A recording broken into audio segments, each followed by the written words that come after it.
Assalamualaikum warahmatullahi wabarakatuh.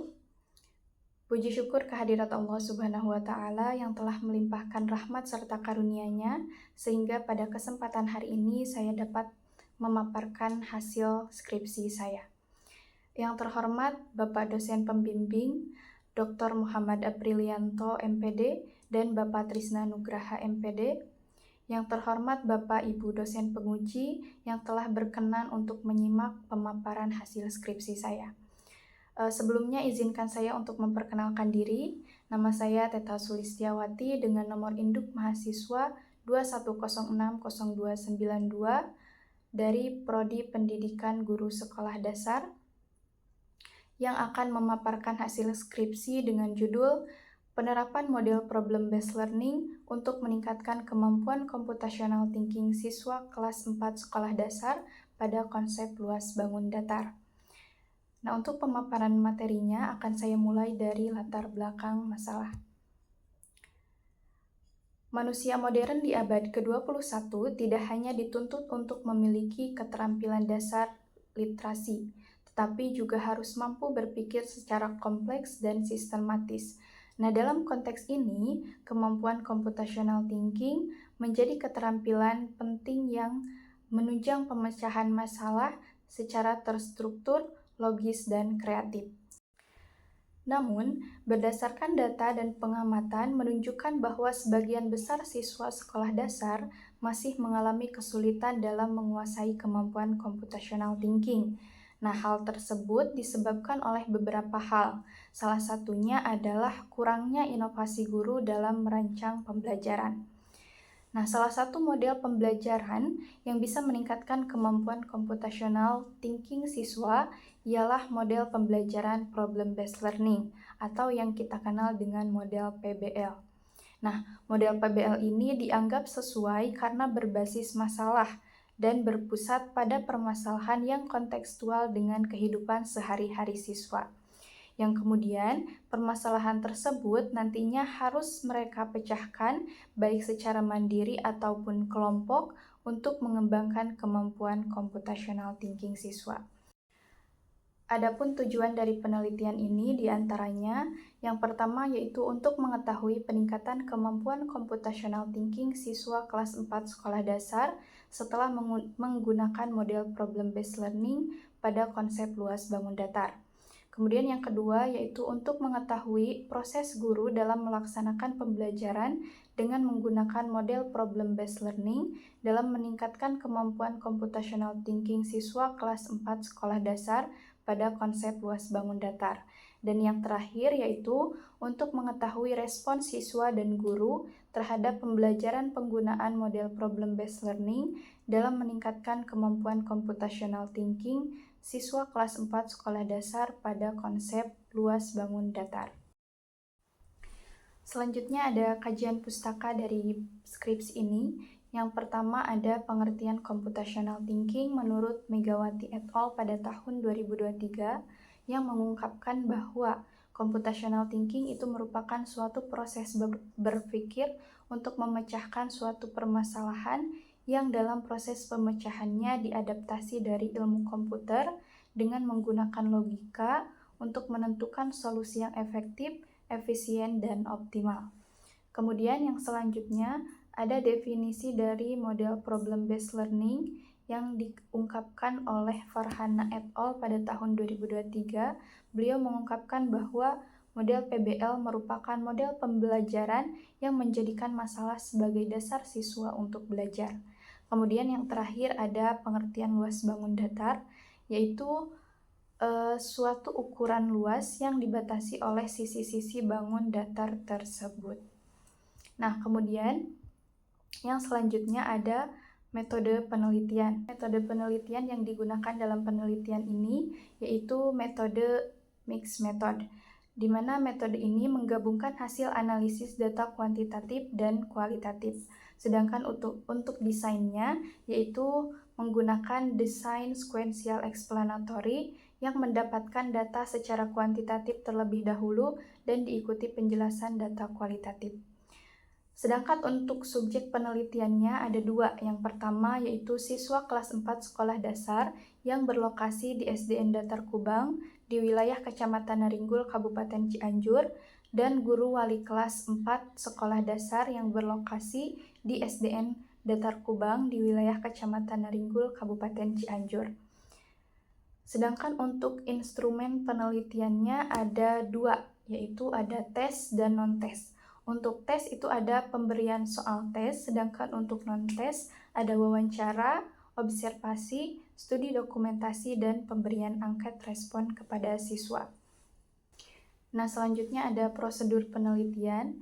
Nah, ada beberapa langkah yang harus dilakukan. Yang pertama yaitu rumusan masalah, kemudian landasan teori dan hipotesis, kemudian pengumpulan data dan analisis data kuantitatif, kemudian hasil pengujian hipotesis. Dilanjutkan dengan metode kualitatif untuk membuktikan, memperdalam, dan memperluas data kuantitatif yang telah dihasilkan, yaitu ada beberapa langkah juga. Yang pertama penentuan sumber data penelitian, kemudian pengumpulan data dan analisis data kualitatif, kemudian analisis data kuantitatif dan kualitatif, dan yang terakhir adalah kesimpulan dan saran.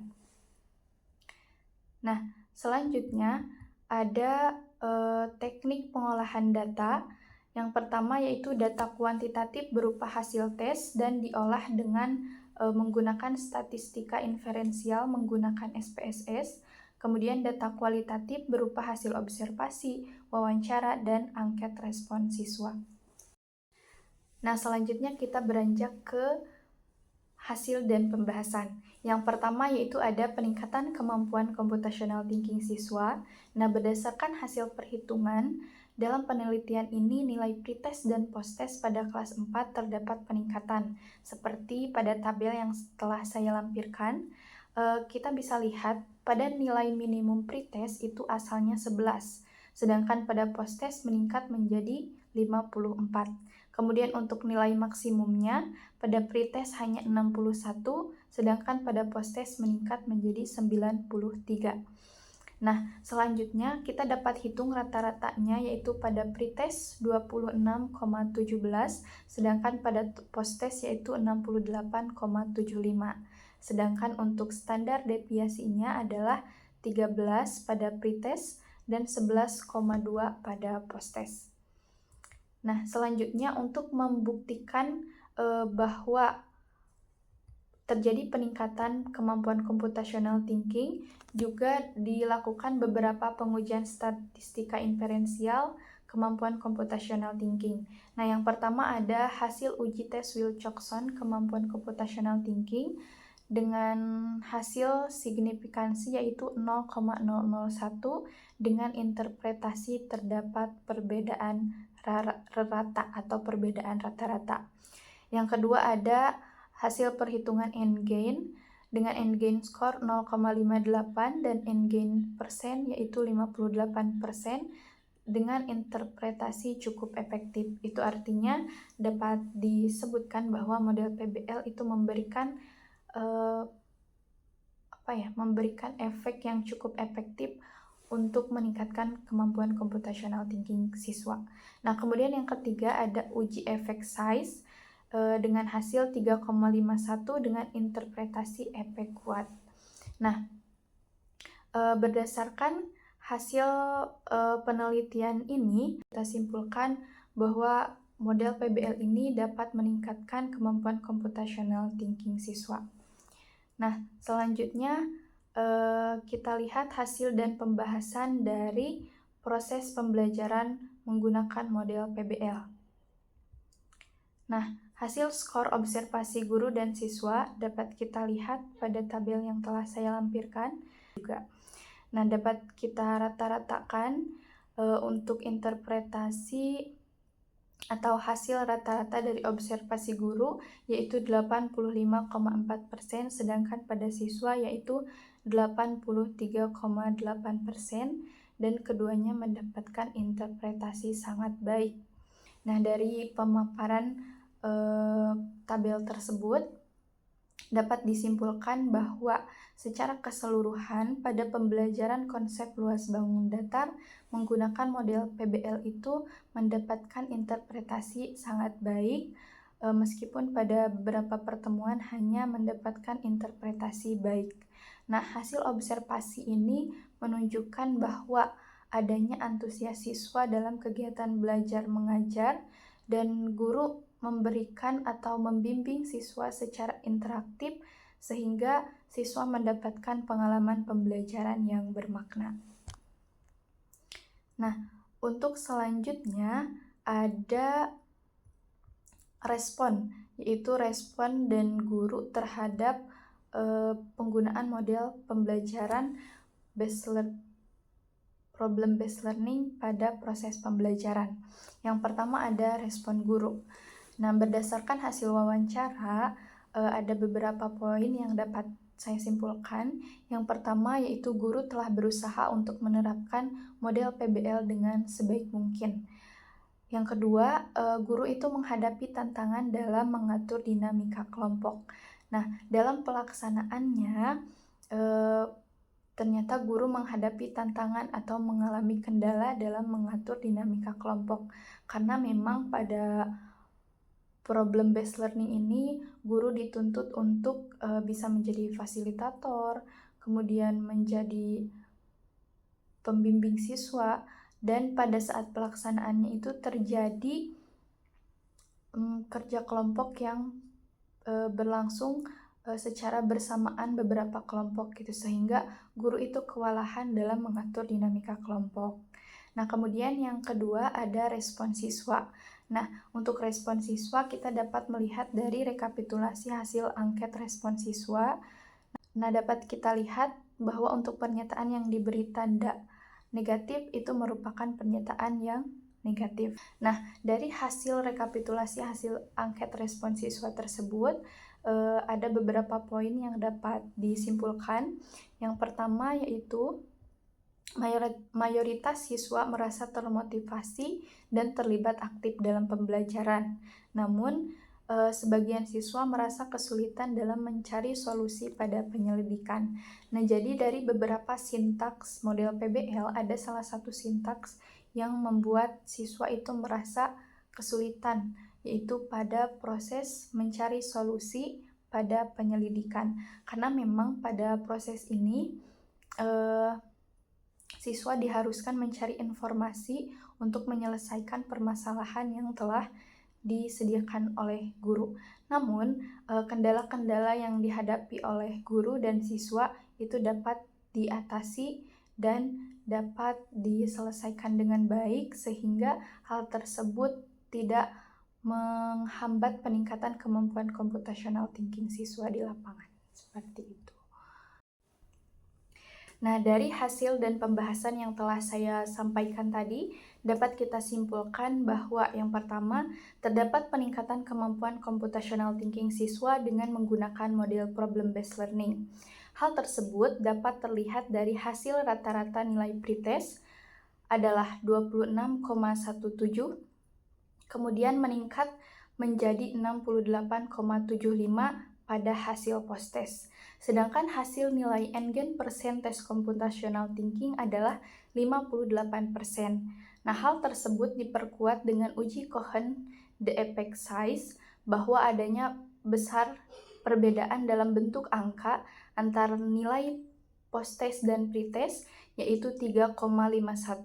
Nah, hal tersebut menunjukkan bahwa masuk dalam kriteria strong effect atau efek kuat. Kemudian yang kedua, proses pembelajaran menggunakan model problem-based learning untuk meningkatkan kemampuan computational thinking siswa kelas 4 sekolah dasar telah menunjukkan hasil yang signifikan. Nah, hal tersebut telah dapat kita lihat dari hasil rata-rata observasi guru selama 4 pertemuan, yaitu 85,4% dengan interpretasi sangat baik. Dan hasil rata-rata observasi siswa selama 4 pertemuan yaitu 83,8% dengan interpretasi sangat baik. Nah, sedangkan untuk poin ketiga, berdasarkan hasil wawancara dengan guru dan berdasarkan hasil angket respon siswa, dapat disimpulkan bahwa respon guru dan siswa terhadap penggunaan model PBL dalam pembelajaran konsep luas bangun datar itu mendapatkan respon yang positif. Baik, nah mungkin itu untuk kesimpulan. Nah, selanjutnya untuk saran penelitian ini adalah bahwa penelitian ini diharapkan dapat menjadi acuan supaya dapat mengembangkan dan mencari lebih banyak lagi bahasan mengenai penerapan model problem-based learning untuk meningkatkan kemampuan computational thinking siswa ataupun bahasan lainnya. Karena memang pada penelitian ini tentunya memiliki keterbatasan. Nah, mungkin itu saja pemaparan hasil skripsi saya. Terima kasih atas atensinya. Kurang dan lebihnya mohon dimaafkan.